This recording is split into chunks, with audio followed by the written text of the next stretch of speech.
There's 22-year-long solar cycles of deadness and activity and deadness and activity. They started in the early Renaissance. And they peaked out around World War II, and now that we're in cycle 24, the sun's going dead, and it's not creating an ionosphere. It's like the solar cycles are ending. So today the solar flux is 140-something.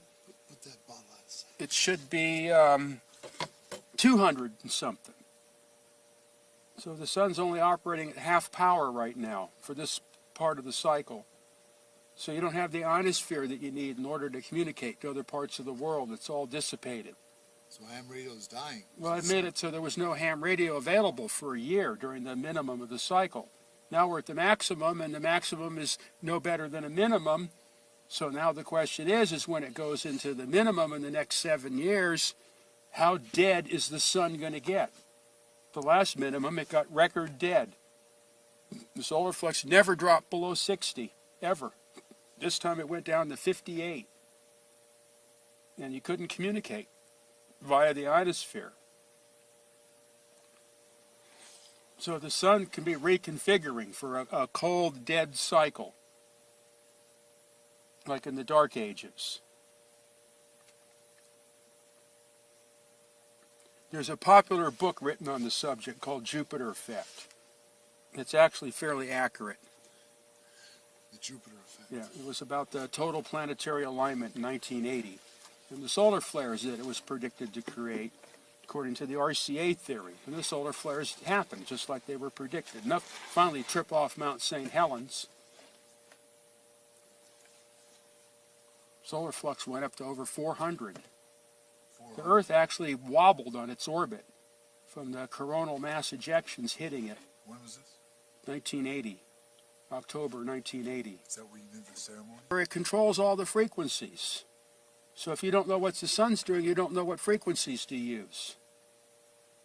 That's why RCA started radio astrology. You have to know what the sun's doing, and the planets tell you what the sun's doing. So RCA gave me the equipment, Sonoma State provided me with the place to do it, and the cosmos provided me with the total planetary alignment. So I was the guy with the equipment and everything right there as the thing happened. I studied the whole event over the couple of years that the whole solar cycle built into this alignment. There's no inside structure. Is it hollow? Yeah, there's only a surface. There's nothing inside. Is the sun actually, do you believe, combusting in on itself? It's not burning anything. There's no fusion in the sun. That's well understood. Proven. Yeah, well, there's just not the way to prove that there is any. It's only in the flares that you get fusion. That's why all the X-rays. The flares, the arcs, and the X-rays, and the microwaves, and whatever result of fusion in the arcs. There's no fusion in the sun. They don't know how the sun works. Why do you... What's special? How does the sun make light? It's a transformer. Transforms from some other dimension. It's not burning anything. It doesn't have to. It's a converter. Of what? I don't know. Nobody knows. But that's what it does. That's the only thing it can do, because that's how everything works. It's transforming from another dimension. Yeah, you could say it's taking energy from another dimension, counter space. There's no energy, actually. You can't. Most of it you can't even measure in outer space or see. You can't see. No, you can't see the sun in free space. So the sun is not visible in outer space? Not in free space. It's only invisible when gross matter becomes involved, like the Earth's atmosphere and envelope and the surface of the moon or whatever. That makes the light. Otherwise, there is no light. You can see the moon, you can see the Earth, but you can't see the sun or you can't see the stars. But you can see the planets and the satellite. Right. You can see material objects, but you cannot see the sources of light. There is no light until there's a material object. To reflect off. So that means there's no time delay. So the whole time delay thing is meaningless. It doesn't take light years. There are no light years because there's no light. So that means that the light you see from the distant stars isn't 4 million years old. It could be only minutes old. It could be instantaneous. All the theories collapse when you can't see the stars in outer space. This is where you log the solar flares? Well, whatever's going on in the day, the solar flux, the atmospheric pressure, the cloud types, any other particular interesting information. But these are the positions of the hurricanes. So this was E, whatever that one was. I don't bother with the names. There's letters. These are the ones.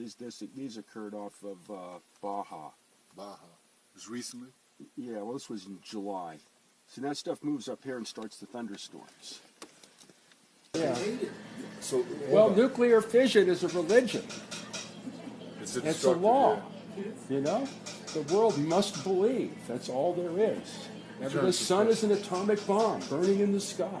If you don't believe that, you're going to go to jail. Okay, now, your theory on the sun, I want to get. Hollow. So every planetary object is hollow, right? All hollow. Well, the sun's definitely hollow, because I studied the sun for 4 years straight. This is a question. And it's obviously hollow. Okay. And the solar, the sunspots are holes that allow you to see inside. Really? Yeah. It's dark inside.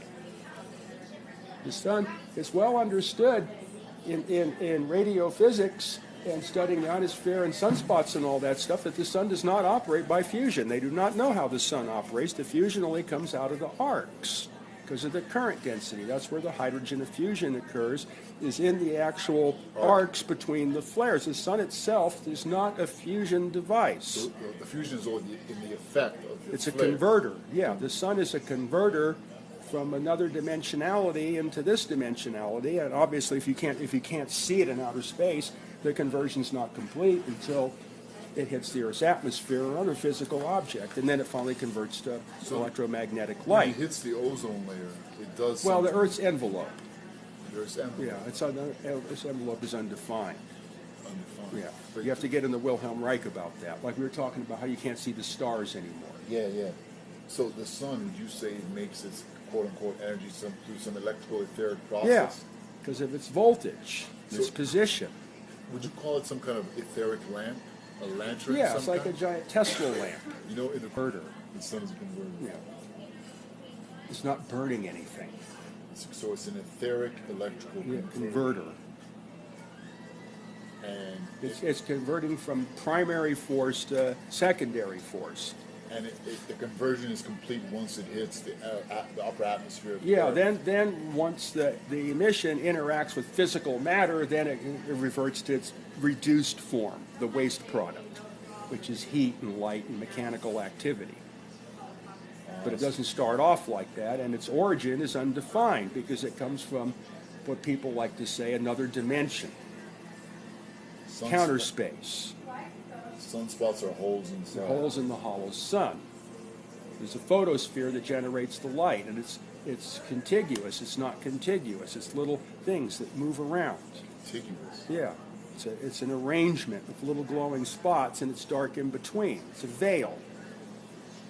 And that's where the illumination of the sun originates, is in that veil. It doesn't come from the inside. There's no nuclear furnace in the middle. There's none of that yet, and that's understood.